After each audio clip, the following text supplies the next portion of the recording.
Marginal Munāẓara. Marginal referring to the margins of manuscript folia, wherein scholarly notes, scholia, and glosses may appear, as we see here in this example, explaining and sometimes arguing with the main text at the center of the page. Munāẓara meaning dialectical truth-seeking disputation. In this presentation, I will describe some of my ongoing work with 9th or 15th century manuscript witnesses of Quṭb al-Kīlānī sharh, or commentary, on the Risāla fi Ādāb al-Baḥth wal-Munāẓara, or treatise on the protocol for dialectical inquiry and disputation of Shamsuddin al-Samarqandī. Having edited al-Kīlānī's commentary, I am now gathering up and editing the many hundreds of marginal notations from the early witnesses, and I have prepared and analyzed a sample of some 200 glosses on al-Kīlānī's commentary on al-Samarqandī's definition of dawarān, meaning causal concomitants, for this current presentation. Under the aegis of the Impact Project at Oxford, I transcribed, collated, and translated the Grund text, al-Samarqandī's Risāla fi Ādāb al-Baḥth, 2 example lemata are here in blue, and al-Kīlānī's sharh on that Risāla, here in yellow. My task in Bonn at the Alexander von Humboldt College for Islamic and Intellectual History is to transcribe and collate the glosses and scholia, here in green, jamming the margins of the 15 or so oldest reliably dated witnesses I've been able to acquire, mostly from the first half of the 9th century H. The author of the Grund text, Shamsuddin Muhammad al-Husayni al-Samarqandī, was a famed logician, philosopher, theologian, geometrician, and astronomer, known to have lived, worked, and studied in Transoxiana and in Tabriz, and probably to have died teaching in Mardin in 721 or 722 H. Among other works, he is famed for his Risāla fi Ādāb al-Baḥth, in which he greatly streamlined previous methods of dialectical disputation, jadal or munāẓara, into a potent method called the Ādāb al-Baḥth wal-Munāẓara, or protocol for dialectical inquiry and disputation. This became immediately popular and grew into an enormous and continually evolving discipline, with numerous additional primary works and hundreds of commentaries, glosses, super commentaries, and super glosses. As-Samarqandī's Risāla, the discipline founding work, is short, concise, and divided into 3 parts. Part 1 on definitions, Part 2 on the proper conduct of disputation, with a detailed example debate illustrating key procedures and moves. Part 3 consists of 3 problems, masail, introduced by As-Samarqandī for, in my interpretation, practice as well as illustration. Today we'll focus only on a single one of As-Samarqandī's definitions. From Part 1, his definition for dawarān, or concomitants, that is, presumably causal concomitants. But first we must note that this definition follows that of the closely intertwined and overlapping definition of mulāzama, or necessary implication, that is, implicative concomitants. Mulāzama, as Samarqandī says, is when one judgment assertion, one hukum, is a necessitator of another. The first hukum assertion is the malzum, or implicans. The second is the lazim, or implicatum. He then defines dawarān, saying, dawarān is the subordination, or establishing of dependency, the tarattub, of something to something else which has a suitability for causality, suluh al-illiyya.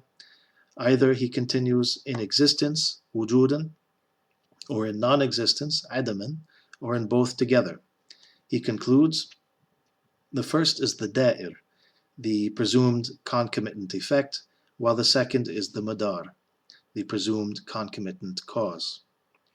If I could quickly sum up these 2 definitions, mulāzama is when one judgment assertion, called the malzum, is a necessitator of another, called the lazim, and dawarān is when something called the da'ir is made subordinate to something else called the madar, which is suitable for being the cause, or illa, of the da'ir. In mulāzama implication, the malzum judgment necessitates the lazim judgment. In dawarān, the madar presumably causes the da'ir effect. Now, Quṭb al-Kīlānī, unfortunately, continues to elude my digging into the sources and remains a nearly complete mystery. Apart from his attributed sharh of Samarqandī's Risāla, here are the incipit pages from 4 of the oldest manuscript witnesses. I would surmise, following Ahlawart and the manuscript evidence, that al-Kīlānī was alive and working in the first decades of the 9th century H, maybe up to around 830. A multitude of definitional correspondences links him in some way to the famed figure of Sayyid Sharif al-Jurjani, who died 816 H, while evidence culled from the margins of the earliest copies of his Sharh links him indirectly to the esteemed scholar and first Ottoman Shaykh al-Islam, Shamsuddin Muhammad ibn al-Fanari, known as Mullah Fanari, died 834 H. Considering that al-Jurjani and Ibn al-Fanari were scholarly traveling companions, and considering the Anatolian and Rumelian copy locations for some of our earliest witnesses of al-Kīlānī's Sharh, we may say that his work, and perhaps even his person, circulated among early Ottoman scholarly centers. Now, back to Samarqandī's definition of dawarān. What does al-Kīlānī do with it? As we will see here in my color-coded Bodleian library witness, he has quite a lot to say. With regard to the first part of Samarqandī's definition of dawarān, my section number 11, al-Kīlānī does all of the following. First, 11.1, he provides 2 primary and 2 subsidiary definitions with illustrative examples. Then, 11.2, he explains the first primary definition, which is Samarqandī's, in terms of definition theory. Then, 11.3 to 11.8, he acknowledges, presents, and himself engages in the nazar, the dialectical speculation, regarding Samarqandī's definition by introducing a critique of it, maintaining that critique with 3 arguments against 2 potential rebuttals, and then 11.7, asserting his solution, a 3rd primary definition combining elements of the first 2. Finally, 11.8, he critiques and dismisses the 2nd primary definition. As for the second part of Samarqandī's definition of dawarān, my section number 12, al-Kīlānī engages mostly in exposition. First, 12.1, he explains the 3 divisions, aqsam, of dawarān, tersely listed by Samarqandī: in existence and in non-existence and in both, with illustrative examples. Then he explains certain fundamental similarities, 12.2, and differences, 12.3, between dawarān and mulāzama. And finally, 12.4, he expounds on 2 further divisions of dawarān, the universal, kulli, or particular, juz'i. The upshot of al-Kīlānī's argumentative commentary, then, is that he has critiqued definition number 1, Samarqandī's definition of dawarān, defended his critique against hypothetical opposing views, asserted a solution definition, and briefly objected to and dismissed definition 2. Here are the 3 definitions thus treated by al-Kīlānī. There is Samarqandī's definition. Dawarān is subordination of something to something else, which has a suitability for causality, critiqued by al-Kīlānī because it does not exclude chance occurrences, ittifāqiyāt. There is a second definition of unstated provenance. Dawarān is subordination of the effect to something in existence time after time, critiqued by al-Kīlānī because it excludes dawarān adami, concomitance qualified by non-existence.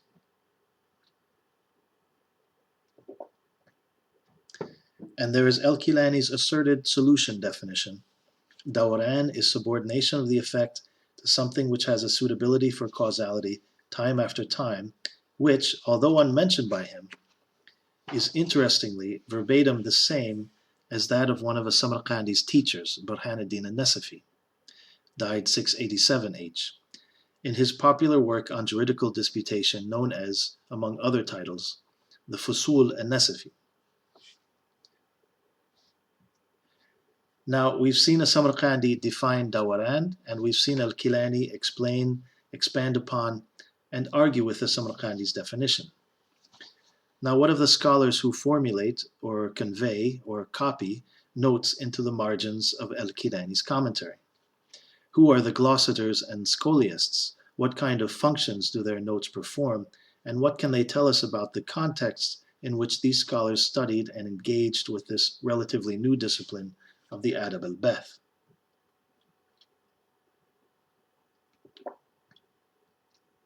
Among other things emerging from this sample of glosses, we find three frequently cited and thus presumably key references for this sort of logic of disputation: Hussam Kati, Bihishti, and the mysterious Maulana.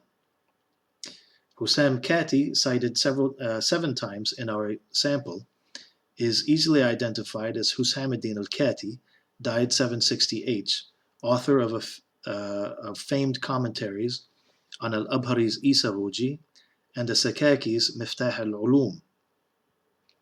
Cited glosses are so specific to Samarqandī's Grund text, however, it seems that he in fact had his own sharh of the Risāla. This is exciting, as nothing of the sort has been recorded for him, nor have I yet found the like referenced in any manuscript catalogues.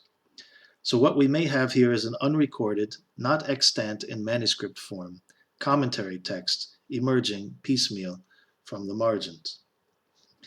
Bihishti, cited 8 times in our sample, is also easily identified as Fakhr Khurasan Ala ad-Din Muhammad al-Isfarā'ini al-Bihishti, whose commentary on Samarqandī's Ādāb al-Baḥth is well enough known, if less commonly found than al-Kīlānī's. And comparing these glosses with the few copies of al-Bihishti's sharh I've obtained proves an identical match. Although thorough paleographical analyses have yet to be undertaken, it would seem also that these glosses confirm that al-Bihishti's sharh is indeed older than al-Kīlānī's, and might lay claim to be the first on Samarqandī's Ādāb al-Baḥth, there having been some controversy as to whether al-Bihishti died in the 8th or 10th century H. The simple honorific Maulana, cited some 15 times in our sample, is most intriguing of all. My guess, in conjunction with another gloss from a different section, is that this Maulana is the aforementioned Mullah Fanari, Shamsuddin Muhammad ibn al-Fanari, died 834 H, the famed scholar and Shaykh al-Islam, and author of commentaries on al-Abhari's Isavuji and al-Katibi's Shamsiyya, among other works. Sometimes cited is Sharh Maulana, an example here in the bottom right corner, and there is one case in which Sharh Fusul is cited in one witness, where Maulana is cited in others. So again, we appear to have an unrecorded and possibly non-extant work or works emerging piecemeal from the margins. There are signs elsewhere, I should note, that indicate some of these Maulana glosses may have been dictated by Shamsuddin ibn al-Fanari himself in a teaching context. Other intriguing details are manifesting as I progress through the work. Signs, for example, that some glosses were copied from exemplars, while others were probably dictated, and individual voices, single, uniquely occurring argumentative glosses tackling the Grund text or commentary, and fuller curricular pictures of, for example, which dictionaries were most common, the Sahah of al-Jawhari being especially prominent, and which philosophers, theologians, and jurists were being read by the early scholars of Ādāb al-Baḥth, with, unsurprisingly, Ibn Sina, Fakhruddin al-Razi, Burhanuddin al-Nasafi, al-Iji, and al-Jurjani all being prominent. Most important, however, is the register of textual dialectical engagement. To be certain, the greater bulk of glosses are expository, but whoever they were, and no matter whether conveying argumentative material from elsewhere or formulating it themselves, the glossators did not hesitate to engage argumentatively. They justified and objected and critiqued and offered up their own solutions. The current presentation's sample consists of all glosses, interlinear and marginal, as obviously pertain to Samarqandī's definition of dawarān, and al-Kīlānī's commentary thereon, as culled from a total of 13 manuscript witnesses dating to the first half of the 9th century of the Hijrah. Recurrent glosses and variants were collated, edited, and, along with unique glosses, given unique ID numbers. Thus, the sample contains the complete set of glosses shared by or unique to those 13 early to mid 9th century H witnesses.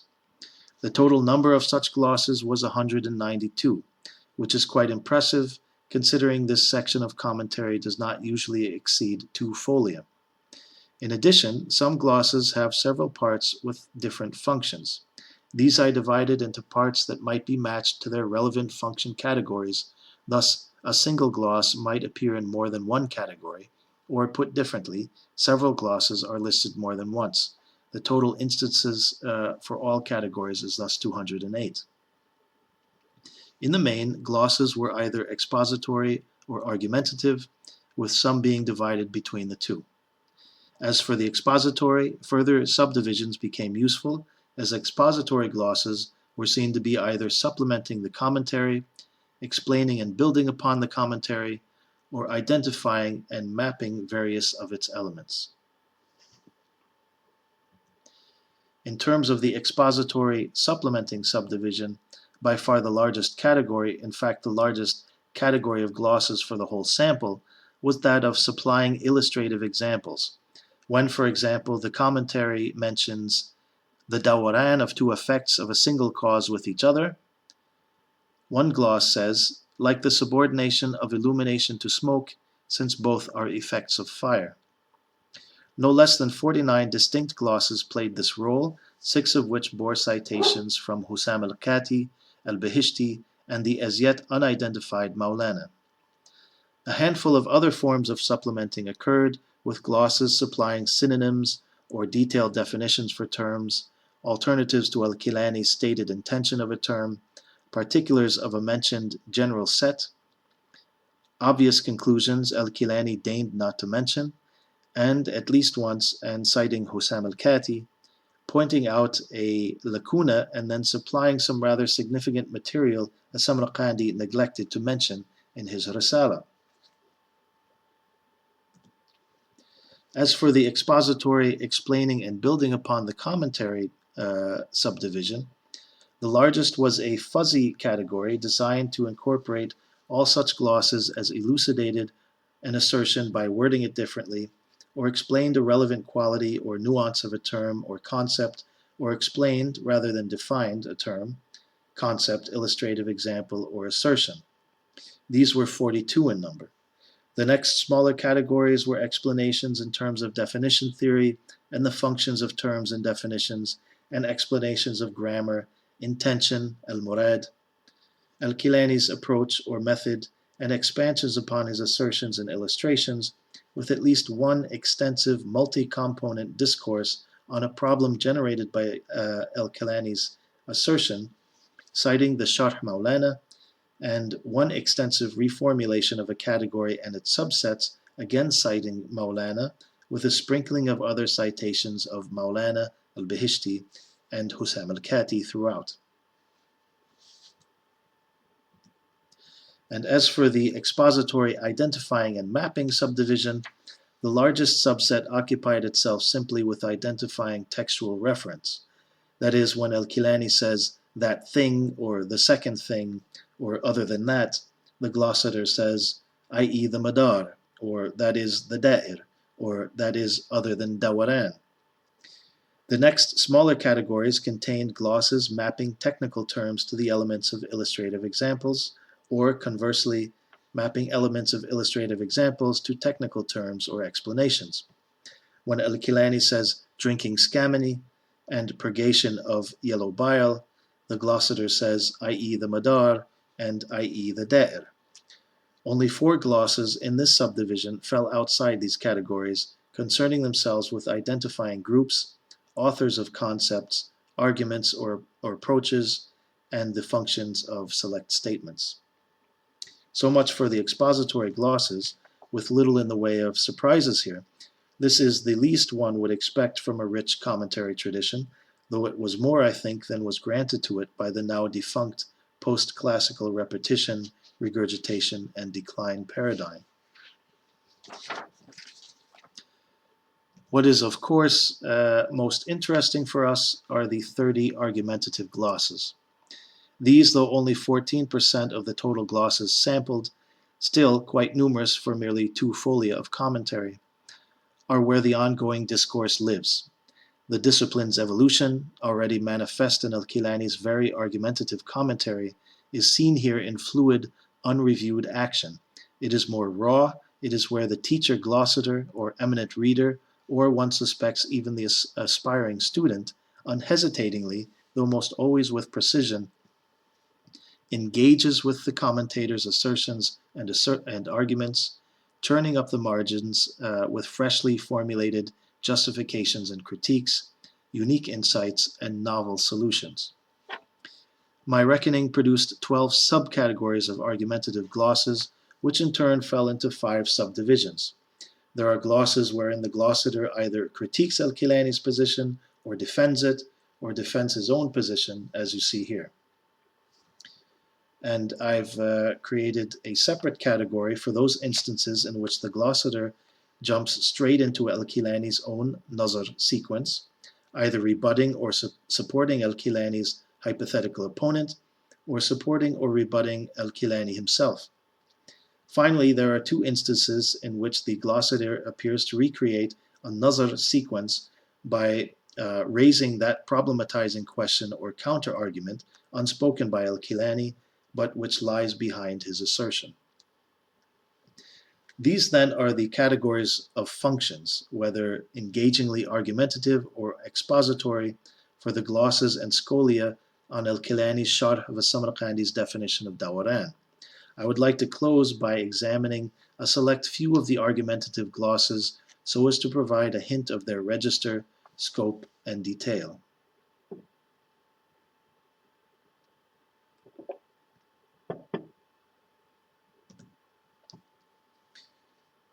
Here is an example from that category wherein the glossator joins in on al-Kīlānī's nazar sequence, rebutting, in this case, al-Kīlānī's hypothetical opponent. This particular gloss has been conveyed in 4 witnesses, including a supposed, though doubtful and undated, autograph. At this point in the commentary, al-Kīlānī is near the start of his nazar sequence. He has criticized the Samarqandī's definition of dawarān for not excluding chance occurrences, ittifāqiyāt, like digging a hole in some spot and finding treasure, and proposed the solution of appending time after time to the definition. He then introduces, with the aim of rebutting it, a hypothetical objection that such is unnecessary, since the phrase subordination of something, taratub al-shay', in customary usage, is already only applied to what is perpetual or most of the time, not just once. The point being that adding time after time would be redundant. Here, before al-Kīlānī's response, the glossator interjects, saying, I say, the overall proper response is that it be said that taratub, subordination, in customary linguistic usage, is the actualization of something upon the actualization of something else, no matter whether at all times, or most of the time, or otherwise. And when taratub is mentioned, but what is intended by it, in fact, is actualization at all times, or most of the time, then it is of that sort of stating the general while intending the particular, without a contextual indicant, qarina, providing indication for the particular intention. And such is not allowed, because the general does not provide indication for the particular in any one of the 3 modes of indication.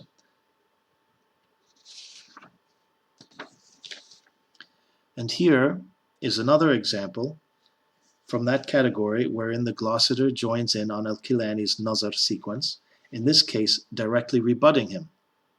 This particular gloss occurs in only 1 witness, thus it may be the voice of the copyist glossator, him or herself. At this point in the commentary, al-Kīlānī is near the start of his nazar sequence.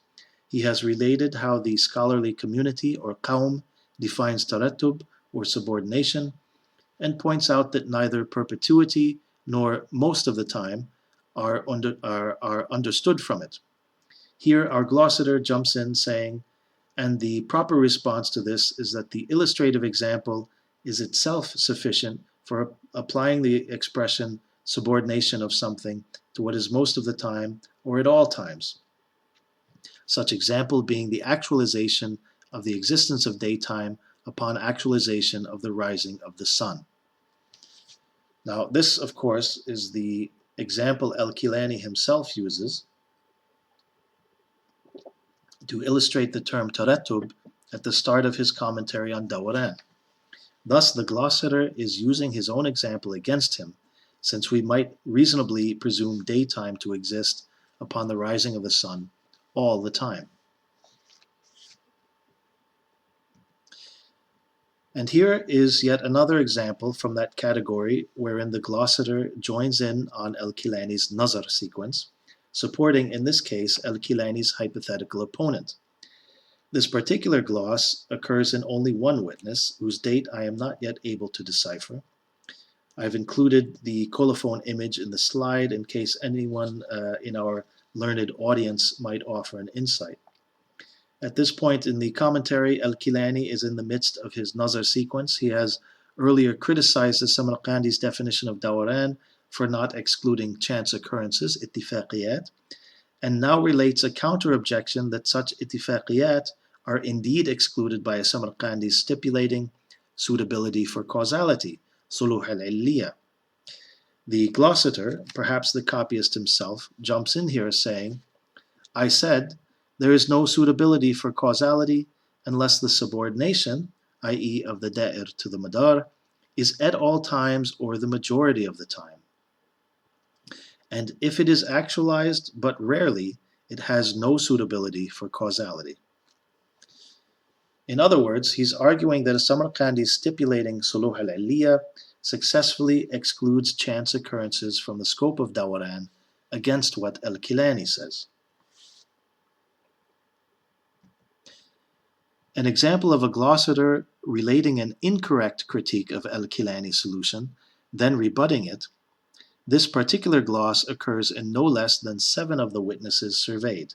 Here you see the 2 oldest, reliably dated of them. At this point in the commentary, al-Kīlānī critiques the second definition of dawarān earlier introduced, the subordination, taratub, of the effect to something in existence time after time by pointing out its insufficient inclusiveness, for it excludes dawarān adami or dawarān qualified by non-existence. Our gloss in connection to this argument reads, it is not said in response to this, here what is intended by existence, wujud, is occurrence, wuqū'. So it is more general than the occurrence of existence or non-existence. Because we ourselves say that subordination, taratub, is occurrence, and there is no meaning to occurrence in the occurrence. Which is to say, if in the second definition, taratub al-athar ala shay fil wujud marratan ba'da ukhra, we equate both taratub and wujud with wuqū', we end up with the meaningless phrase wuqū' al-athar ala shay fil wuqū', the occurrence of the effect to something in the occurrence. Notably, this gloss is attributed to Maulana in 4 of our witnesses, and to a Sharh al-Fusul in another, and an interconnected gloss in yet another witness is attributed to Maulana Shamsuddin.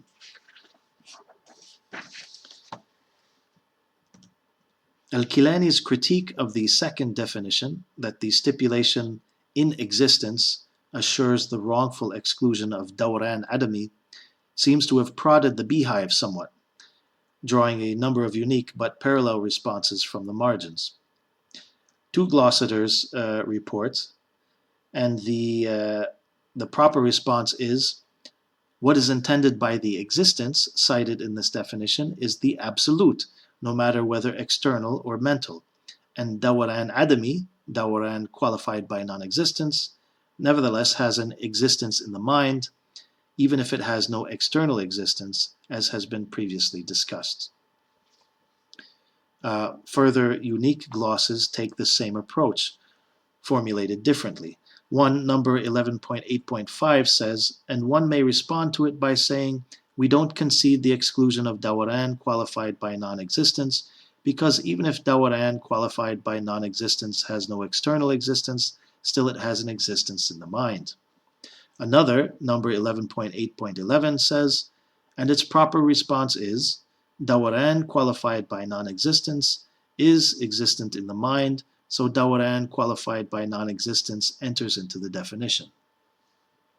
And yet another, number 11.8.6 says, I say, in proper response to it, what is intended by existence in our saying subordination of the effect to something in existence is more general in scope than external and mental existence, and this is not to be refuted.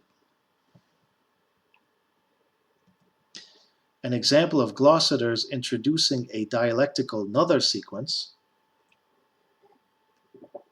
critique and response, with regard to al-Kīlānī's illustrative example. This particular gloss occurs in only 2 witnesses. At this point in the commentary, al-Kīlānī has described the second type of dawarān, wherein the madar is a madar to the da'ir in non-existence, not in existence, as life is to knowledge. That is, whatever thing has knowledge must have life, though it does not follow that whatever has life has knowledge. 2 glossators here insert a dialectical nazar sequence attributed to Maulana. But this remains open to speculation, he says, since we do not concede the absence of realization of knowledge in a form in which life is realized, because every living thing is a knowing thing by immediate necessity. But it is possible to respond to this by saying that what is intended here by knowledge is the knowledge of universals. So it is not present in every living thing, since it is not found in non-articulate animals. An example of a glossator introducing a rebuttal to a critique of al-Kīlānī's explanation, this particular gloss occurs in only 1 witness, which happens to be the oldest reliably dated witness I know of. At this point in the commentary, al-Kīlānī has explained differences between dawarān and mulāzama, and shown that, in a way, dawarān is more general in scope.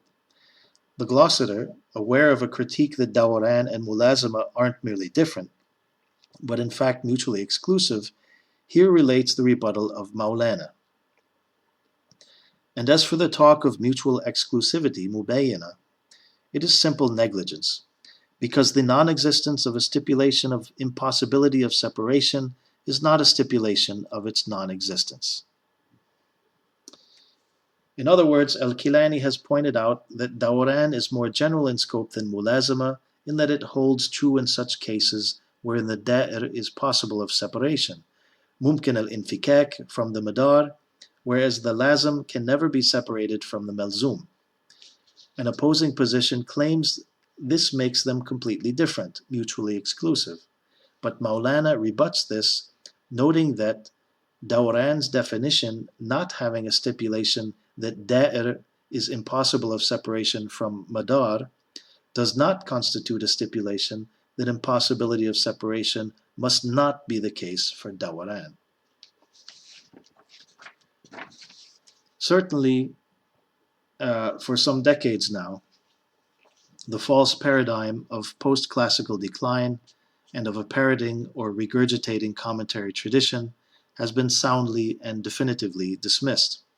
A closing point I'd like to make is that we should recognize, in addition to the enormous task that remains in editing and studying the core post-classical works and their collected commentaries and glosses, there is yet another layer in parallel to and intertwined with all this. I'm speaking of the extant but hitherto uncompiled, almost always unedited, marginal, scholia, and glosses. Why are these important? They provide us a true, in a way archival and documentary, understanding of how, and with which complementary texts and teachers, and with which degree of scholastic engagement, and, though only occasionally, in what societal and institutional contexts, these core post-classical works and commentaries were read and copied and studied. Besides being enormously useful in helping us navigate these texts, and in the way that their authors, students, and copyists navigated them, they offer rare glimpses, unedited snapshots of a discipline in evolution. Thank you.